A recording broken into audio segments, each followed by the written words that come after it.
Is the United States supporting al-Qaeda in Syria? The answer is yes. Fact number one. There is no question that al-Qaeda fighters are part of the opposition forces attempting to overthrow Syria's government. Fact number two. The creation of al-Qaeda wasn't Islamic fundamentalism. It was the CIA. The Mujahideen was created by the CIA to cause problems for the Soviets. Now, you might say that's crazy talk, right? Here's Secretary of State Hillary Clinton. To be fair, we had helped to create the problem we're now fighting. How?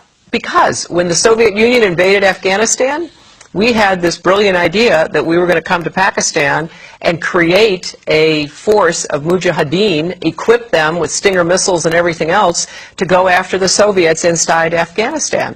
And we were successful. The Soviets left Afghanistan, and then we said, great, goodbye, leaving these trained people who were fanatical in Afghanistan and Pakistan, leaving them well armed, creating a mess, frankly, that at the time we didn't really recognize. We were just so happy to see the Soviet Union fall, and we thought, okay, fine, we're okay now. Everything's going to be so much better. Now you look back, the people we're fighting today, we were supporting in the fight against the Soviets. So it's not a conspiracy theory, it's history. And it's history that's being repeated in Libya and now in Syria. But there is a bigger problem here, one that every American should be questioning. We're fighting al-Qaeda in Afghanistan, but we're also bombing al-Qaeda targets in Pakistan and in Yemen. And as we do that, something occurs known as collateral damage. Hundreds of civilians in Yemen have been killed in just the first half of 2012 by U.S. airstrikes aimed at al-Qaeda fighters. We also have a history of kind of moving in and out of Pakistan. I mean, let's remember here, the people we are fighting today, we funded 20 years ago.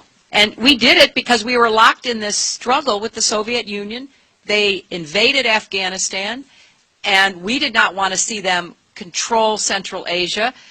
And we went to work. And it was President Reagan, in partnership with the Congress, led by Democrats, who said, you know what, sounds like a pretty good idea. Let's deal with the ISI and the Pakistani military, and let's go recruit these Mujahideen, and let's get some to come from Saudi Arabia and other places, importing their Wahhabi brand of Islam so that we can go beat the Soviet Union. And guess what? They retreated, they lost billions of dollars, and it led to the collapse of the Soviet Union. So there's a very strong argument, which is, wasn't a bad investment to end the Soviet Union, but let's be careful what we sow, because we will harvest. And we now are making up for a lot of lost time. So what you need to know tonight is heavy. Our government is bombing sites around the world in an ongoing war with al-Qaeda. In Iraq, where al-Qaeda had no presence before the U.S. war, al-Qaeda is now thriving. The same al-Qaeda, yes, created by the U.S. government in order to harm the Soviets.